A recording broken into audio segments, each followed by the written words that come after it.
Allez, salut tout le monde et aujourd'hui on va parler d'un jeu qui potentiellement profite indirectement du patch et du nerf, du non-nerf en tout cas le concernant, même s'il y a une carte clé pour les versions Lyra et Muna qui est en watching list évidemment, avec compter les moutons.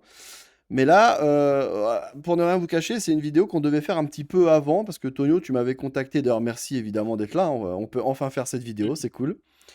Et on avait un peu discuté de faire cette vidéo parce que, à la suite de la vidéo d'Eden Sor, parce que j'avais fait la version, on va dire, Lyra de festival. Et bien sûr, super intéressant de faire une version Muna, mais après, il y a eu l'annonce du patch, on a attendu et tout pour voir si ça allait être touché. Et du coup, voilà, on est là tous les deux aujourd'hui et tu vas un petit peu nous parler de ce RIN V3 Conquest Festival. Donc, Euh, qu'est-ce que tu peux nous dire du jeu par rapport à ce que tu as vu dans la vidéo avec Eden Sor, la version Lyra, ton match-up, tes win rates, etc. Et puis, on en parlait un petit peu juste avant, mais on va un petit peu le redire. Ce qui a changé ou pas avec le patch de cette semaine.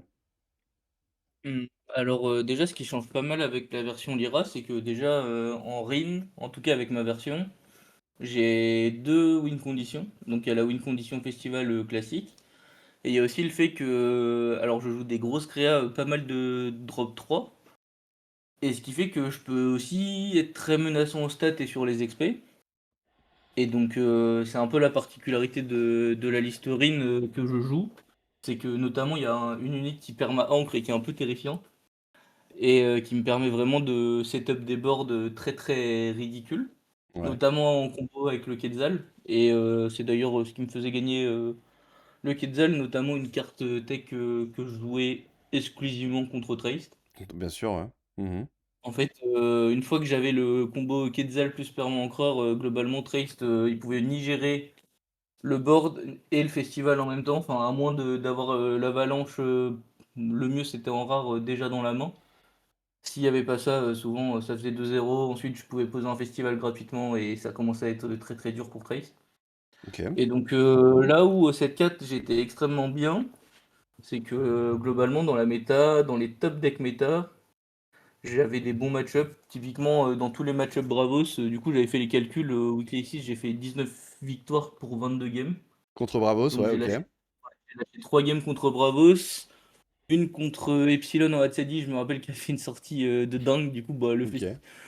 Ouais, l'affamé qui arrive au tour 4, je crois, bon, c'est un peu dur.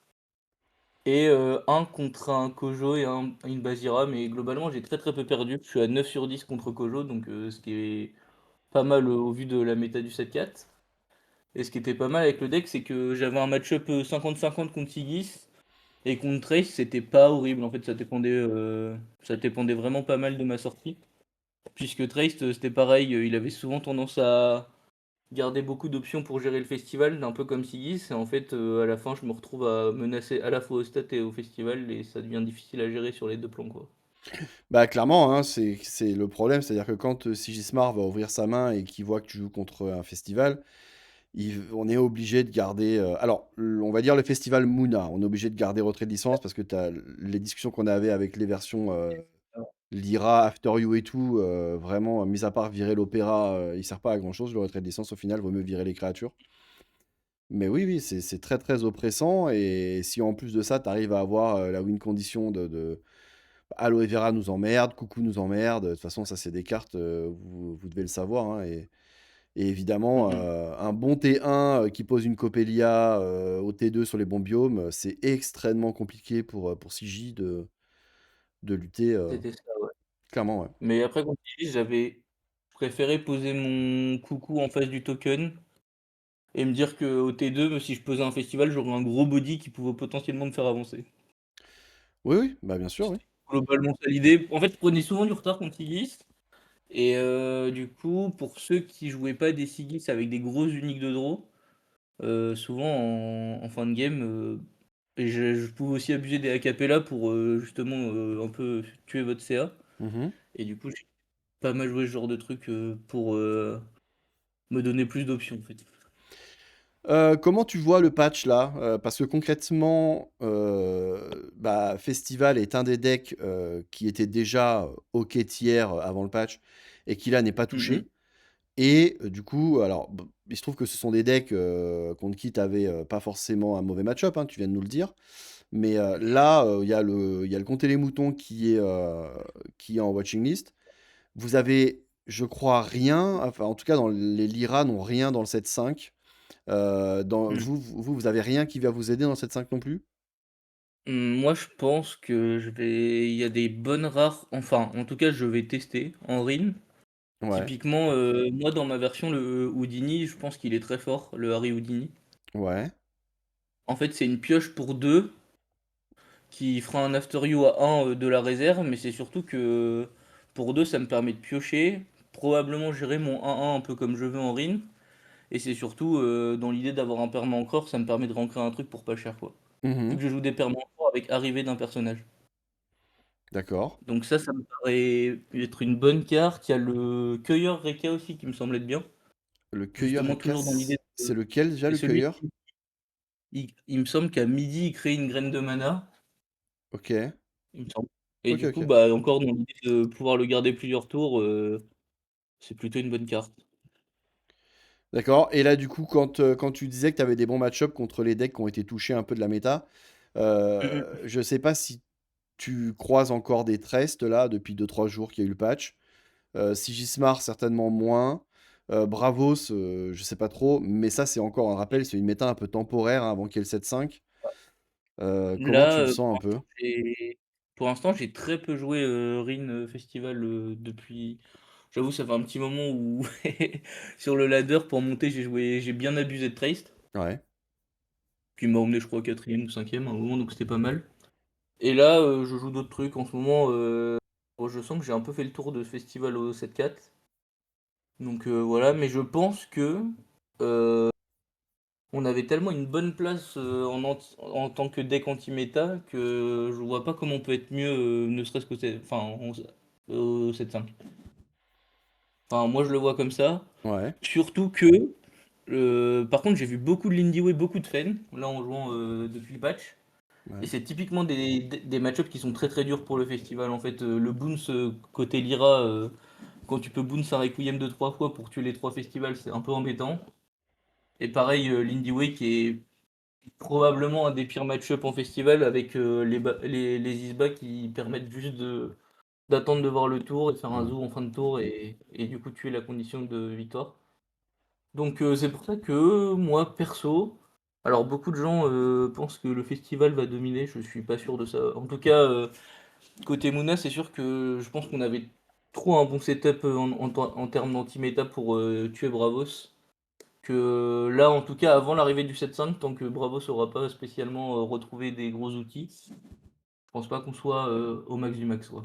Bah, surtout que tu disais, avec les graines de mana, si jamais les graines de mana, entrent, de façon naturelle dans les jeux, ça rajoute un after you naturel et ça Mm. peut faire une différence. Alors est-ce que ce sera vraiment le cas? Je sais pas, mais toi, par exemple, là, je suis en train de montrer la game que tu m'as envoyée, donc contre le Basira, là Ouais.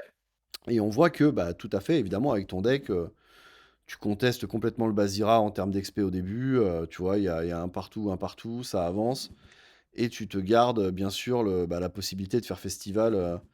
Est-ce que alors, tu vois, bon, là, je vois que le tour, 3, tu pioches compter les moutons. Tu penses que sans compter les moutons, que ce soit ta version et la version Lyra, c'est fini, tu penses? Pour la version Lyra, pour la version Lyra, je pense que ça devient vraiment très dur. En fait, pour la version Lyra, c'est pour 2 tu viens poser 2 bodies qui ont tous les 2 endormis. Du coup, c'est extrêmement fort. Ouais, Pour moi, je pense que alors effectivement, c'est une très, très bonne carte, mais je pense que je pourrais l'enlever sans que ça impacte trop, mes décisions. Je pense que ça forcément, ça me réduirait en fait, moi, j'utilisais compter les moutons souvent pour cueillir un Tiny Djinn pour pas qu'il rentre. OK. Bah, oui, Ça me c'est faisait 2 bodies pour le prochain tour et ça l'endormait, du coup, je donnais pas l'accès aux rampes aux Bravos. Mais j'ai en fait, au set 4, on a eu tellement de bonnes cartes, enfin, on a eu beaucoup de cartes qui donnaient des bons sommeils, ne serait-ce que le dodo, le oui, compter oui. les moutons et en fait, on avait déjà plein de cartes qui donnaient des bons sommeils naturellement. Qui fait que alors compter les moutons est une excellente carte, mais en tout cas en Moona, je pense pas que ça tuerait l'archétype. Si on rappelle que le dodo n'est pas du coup en Lyra, il est Ah, out of c'est ça. action en Nordis, hein. Donc on s'en sert pas, mais Mmh. il est parti en Nordis, donc vous êtes les seuls à l'avoir. C'est vraiment le seul petit avantage que vous avez en gros avec vraiment une très bonne carte, parce que sinon c'est vrai que le Lyra, le fait que le festival donne une des trois conditions, plus tous les After You, même l'opéra d'ailleurs, hein, qui est très très très très bien dans les versions Lyra, Mais hein, typiquement, on serait moins content, je pense, en tout cas moi pour ma part, d'avoir la version festival rare Lyra en fait, chez Moona. vous seriez moins content, c'est-à-dire? Bah, en fait, on est très content d'avoir, le festival commun qui pioche. OK, d'accord. Oui, oui, oui, oui, oui. OK, OK. OK, d'accord. Oui, mais parce que eux, ils On galèrent plus à mettre ancré aussi. Ils galèrent Ouais, vraiment à c'est faire ça les ancrés. exactement, ouais. C'est ça, oui, voilà, ouais. Mmh mh. Et nous on galère plus à piocher donc Ouais. Là, je vois que tu te prends, alors sur quasiment la fin de game, tu te prends un Aklout. Ça, c'est le genre de carte qui doit quand même bien t'emmerder. Mais ouais, c'est un poil chiant ouais, effectivement. poil chiant. Et la game, bon, la game, tu vas la gagner en festival ou pas finalement, cette game? Attends, je suis en train de Non, regarder. en fait, je l'ai envoyé justement parce que je la gagne, Tu l'as, genre, c'est bien ce en que je me abusant des disais, ouais. sommeils. OK, ouais. Extrêmement marrant en fait, le scénario. Mais en fait, l'avantage qu'on avait contre enfin qu'on a contre Bravos, c'est que leur seul moyen de deny le festival, c'est de les faire déramper avec, l'éruption. Ouais. Et du coup, à mana égale, je partais du principe que aux XP, je profiterais mieux de mon mana que Bravos en abusant, typiquement des sommeils ou je sais pas si tu as vu ma liste d'uniques, mon champi qui donne, endormi pour 2. C'est le deuxième champi, ouais. T'en as un qui perma-ancre et Ouais. l'autre qui, ouais, ouais, je l'ai montré, ouais. Et du coup, bah, celui-là, c'était probablement ma meilleure unique contre Bravos puisque en soi pour 4 c'est un slip, sur 2 tours, quoi. Mmh. Non, puis les Et du coup, acapella, enfin les acapella font très mal à ouais, Bravos aussi, hein. Ouais. les acapellas font très mal en début de game sur Tiny Jin, sur Sua. Ouais. C'est des très bonnes tech cards et non, en fait, contre Bravos, ouais, leur seul moyen de casser le festival, c'est de déramper et une fois qu'ils ont dérampé, souvent, ils perdent pas mal en CA pour, refaire des choses et nous, soit péter un festival, si c'est pour, revenir et prendre un 2-0, c'est OK donc Non, en vrai, elle est incroyable la game, j'avoue. c'est pour ça que je l'ai envoyé. L'avant-dernier tour, Allez, il est vraiment, incroyable. Je suis en train de le mater là, il est incroyable. Quand il te pète moi le j'étais festival, non mais c'est du délire en fait. Que tu lui mets 2-0 et j'étais tout, en vocal avec un pote, il me dit: c'est trop bien. «Mais» et je lui dis: «Ouais, je vais la gagner aux XP», il me dit: «C'est impossible, j'y crois pas» et on va la chercher un peu, bon, on la vole un peu, hein, mais plutôt marrante cette Ouais, game. tu pioches le sommeil à la fin, mais c'est voilà quoi, c'est beau quoi. Non, non, mais en plus, il est complètement épuisé, non, c'est une belle game. Ouais Bon, et et bon, bah, si jamais le deck est pas assez haut pour toi avec le 7-5, tu penses que tu vas jouer autre chose ou tu vas faire quoi? bah, là, j'ai commencé à jouer, un peu l'Indie FN Ouais, parce que je pense que, en fait, déjà, c'était le cas, de pourquoi jouer Trace, c'est que en fait, j'ai énormément joué, Rin du coup. En fait, j'ai commencé fin du 7-3, le jeu, donc c'était un peu récemment quand même ok, ah bah ouais, et putain, ouais. à partir de ce moment-là, j'ai directement commencé à jouer Rin Festival et j'ai commencé à jouer à d'autres trucs parce que du coup, je suis allé faire le Conquest, à Bordeaux organisé, par Sigis. Ouais, ok, ah bah ça, c'était il y a pas longtemps, ça, ok, ouais, d'accord, ouais. Ouais, c'était il y a pas longtemps, du coup, j'avais commencé à jouer d'autres trucs, j'avais emprunté un Bazir à un pote et du coup, j'avais mon petit Trace. Et en fait, je me suis rendu compte que il y avait plein d'autres trucs, très, très rigolos à jouer. Et là, du coup, ouais, j'ai remis à jour mon Trace, j'ai monté une Fen et une Indie Way histoire de tourner un peu. Mais, je pense que sur les premières grosses échéances, là, en tout cas en fin 7-5 et enfin fin 7-4 et début 7-5, je reviendrai sur Rin pour voir ce que ça donne et après, je pense, bouger un peu, enfin, en tout cas me diversifier un peu pour pas, tomber, dans le fait de jouer que ça et me lasser un peu du truc, quoi. Ah bah de toute façon, Rin, ça marche, Rin aggro, ça marche, hein, c'est sûr. Après, faudra voir dans une méta 7-5, etc., etc. Mais Je pense que ça sera OK encore. Après, je suis pas hyper fan du côté Rin aggro, mais après ça c'est personnel, mais mhm. j'aime trop le côté festival et voilà. Mais ouais, non, en fait, il va y avoir plein de trucs, même, Tourun et tout, ça a l'air vraiment très rigolo à jouer. Oui, Donc il oui, faudra oui, voir, ça a l'air très rigolo. Là, dans le 7-5, tu as dit qu'il y avait quelques cartes. Je sais que pour Lyra, il y a rien, en gros, le deck, il le touche pas, je pense quasiment rien. mmh Il y a peut-être des uniques, c'est vraiment le seul truc, il y aura peut-être des uniques qui vont popper, c'est parce qu'apparemment les uniques sont très bien, mais bon, Est-ce que ce sera du même niveau que des Shroom 7.1 ou ton Esmeralda? Ça, je pense pas. Ouais, je sais pas. Faudra surtout voir, enfin, comme tu disais, quoi, les decks méta. Alors, c'est vrai que Fen, ça peut aussi revenir parce que, bon, bah, voilà, quoi, à chaque fois, on trouve toujours un ou 2 joueurs Fen qui arrivent à faire un deck super fort. Mais c'est pas très, très populaire comme héros, donc je sais pas trop. C'est un peu pareil pour l'Indie Way, quoi. Tu vois, l'Indie Way, genre franchement, il y a 3 joueurs dans le monde qui jouent l'Indie Way à un bon niveau, quoi. C'est du délire, hein. Enfin, vraiment, c'est fou en vrai. Ouais, mais pour, Rin, Festival, ils sont impassables, donc Ouais, ok, ouais. il faut vraiment une sortie goldée qui touche pas aucune gestion, enfin ça me paraît, peu probable, quoi. Ok, bah écoute, franchement, donc on a vu la game, elle était vraiment belle. C'était vraiment, c'est très très marrant. Ça m'étonne pas de vous voir. Bah, en fait, c'est ça, c'est le problème, c'est que Festival est tellement une carte flippante, oppressante, où il faut regarder toutes les possibilités à chaque fois. Alors encore avant, sans compter les moutons, on pouvait compter le nombre de bodies, mais avec compter les moutons, c'est très compliqué maintenant. Mais c'était, bah, c'est cool, hein, franchement, s'il y a un dernier truc que tu veux dire sur le jeu, vas-y, lâche-toi, mais Non, bah, je pense que le festival, je pense que c'était probablement son prime au 7-4. En ouais, tout cas, bon, on l'a bien vu, hein, il y en a eu plus en Lyra. Bon, après, moi, je m'en suis pas mal débrouillé quand même en Rin, mais on avait vraiment une place, où on pouvait vraiment faire des runs vraiment inquiétantes, pour, tous les gros decks méta. Mais, bon, on verra bien avec le 7-5, comment va la méta avec, toutes les bêtises autour de la fonderie. On verra bien ce que et ça pas donne, que mais et pas que la fonderie, il y a deux trois autres bêtises, qui sont en train de se monter et ça peut être des belles bêtises aussi. J'en parlerai dans des autres vidéos, mais OK. ouais. Bah, après, ouais, j'ai vu deux trois trucs, ouais, bon, on verra. Ah, aussi, l'avantage qu'on avait au 7-4, c'est qu'on pouvait pas perdre contre Moyo Prison. Et ça, c'était quand même. Oui, vous ne pouviez absolument pas perdre, c'est vrai. Je me rappelle de Ouais, et Matt ça, Mathieu c'était quand qui même. abandonnait, 100 de ses games, ça servait à rien du tout, oui, oui, oui, c'est vrai. Ça, c'était assez important pour le noter quand même, puisque bah, il y a eu un moment, il y en avait vraiment beaucoup qui. Enfin, beaucoup. Il y en avait vraiment quelques-uns qui traînaient un peu dans les tournois, donc Sur les quand tournois, on ouais. en croisait un, on était plutôt content, ouais. Niveau résultat, tu peux nous faire un petit récap pour finir? Qu'est-ce que tu as fait sur les... Ouais, En gros, depuis alors qu'il y a le programme de récompense d'unique, tu vois? j'en ai récupéré pas mal quand même d'unique. Ouais, Euh, j'ai gagné un Valhalla, j'ai fait 2 fois 6-1 au Weekly Aces. ouais, Et j'ai quasiment fait que à un moment, j'ai testé des trucs, mais sinon, globalement, j'ai fait que des sommes de quoi. ok. Et au Winter Finals, disons que j'ai pas croisé de Bravos comme je voulais. Ok, d'accord, ouais. Round 1, bon, je perds contre un Sigis, pas de chance, j'ai jamais trouvé de sommeil en ravitaillant 6 fois, Ouais, pas de chance. Et ensuite, j'ai enchaîné Banish, qui joue mon deck, mais avec Teja, donc c'est plus fort. ok. En fait, pour moi, un des match-ups les plus relou à jouer, c'est probablement contre Teja. En fait, à partir du moment où t'es premier joueur contre Teja, tu sais presque que la game elle est perdue. Pourquoi? C'est quoi la Enfin, en fait, différence? on va jouer quasiment les mêmes bodies. Ouais.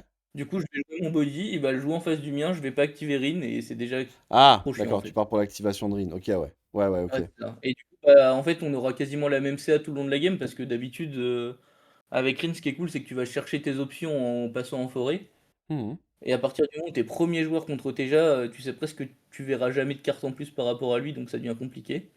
Donc j'ai croisé Banish en troisième game, du coup à ce moment-là je suis en 1-2. Je me dis qu'il y a peut-être toujours une run sous-marin à faire et que je peux croiser des Bravos. Et ma quatrième game, pour ma troisième défaite, c'est Cacophonie, qui joue aussi une Teja permancrage avec un festival dedans, qui top deck autour d'eux, qui me pose festival et qui me. Du coup on a tous les deux le festival à 5 mana, sauf qu'il est premier joueur Sauf et qu'il est c'est fin premier de ma joueur. Ah, run ça du prend coup. qu'en premier. Ah, c'est dur cette règle, hein, du premier joueur. Ça doit pas arriver très très Ouais, souvent, mais bon, c'est un peu bizarre non, quand ça même. arrive pas souvent, Ouais. mais. Ouais, j'étais là pour jouer contre du Bravos, du Trace, tout ça, mais du coup, j'ai croisé deux TJ qui m'ont flingué, quoi. Ok, bah écoute, on suivra ça si tu continues. Apparemment pas vraiment, mais on regardera quand même. Je sais que vous allez Si, si, être. je vais jouer un peu de Rin, je vais continuer à jouer Rin, forcément, mais je vais un peu toucher à autre chose, quoi, histoire de. Même, je trouve que toucher à d'autres héros, ça permet du coup, de voir les lignes de play jouables. et du coup, quand on revient sur Rin, c'est plus facile de voir ce que l'autre peut faire avec, X mana, quoi. Ouais, ça marche, ça marche. Donc Bah, écoute, au c'est plaisir de suivre ça. Merci beaucoup en tout cas, c'était cool merci beaucoup. et puis, à plus sur BGA. Merci, ciao, ciao. Yes.